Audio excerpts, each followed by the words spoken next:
উন্নয়ন বাজেট বাস্তবায়নে নতুন পথে হাঁটতে চায় সরকার, যেখানে নেই মেগা প্রকল্পের ছড়াছড়ি। অবকাঠামোর চেয়ে গুরুত্ব পাবে মানব সম্পদ। মন্ত্রণালয়ের জবাবদিহিতা আদায়ে চালু হবে ডিজিটাল মনিটরিং সিস্টেম।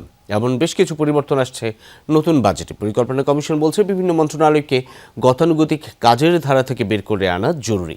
তৈরি হবে প্রকল্প পরিচালকদের আলাদা পুল। সেসবের খবর জানাচ্ছেন বিস্তারিত তৌহিদ হোসেন।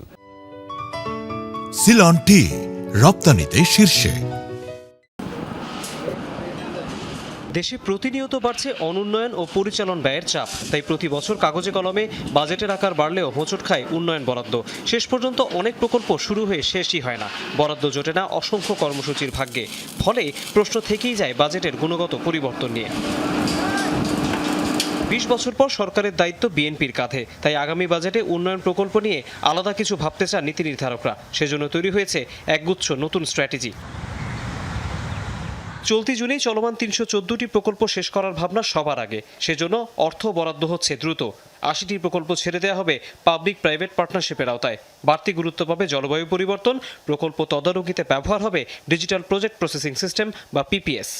বিভিন্ন মিনিস্ট্রি বিভিন্ন ধরনের সিমিলার টাইপ অফ প্রজেক্ট চালায়, সেগুলোকে যাতে একটা প্রোগ্রামের আওতায় আনা যায়। আনলে পরে আমাদের যে ফ্রেমওয়ার্কের মধ্যে যে পিলার এবং পিলারের আন্ডার ক্লাস্টার আছে, ক্লাস্টারের মধ্যে ফিট করলে তাহলে দেখা যাবে, তাহলে তার রেজাল্ট আউটকামটা আমরা মনিটর করতে পারবো। সরকারের উচ্চমহল থেকে কঠোর নির্দেশনা আছে যে খুব জরুরি না হলে হাই কস্ট কোনো ফাইন্যান্সিং না নেওয়ার জন্য, সেটা দেশি হোক বিদেশি হোক, এবং যে ভ্যালু ফর মানি যাতে এনশিওর হয়, যেটা আমার অর্থমন্ত্রী মহোদয় সবসময় বলছেন, রিটার্ন অন ইনভেস্টমেন্ট যাতে বেশি আসে, সেরকম প্রজেক্টগুলোকে সিলেক্ট করা হবে।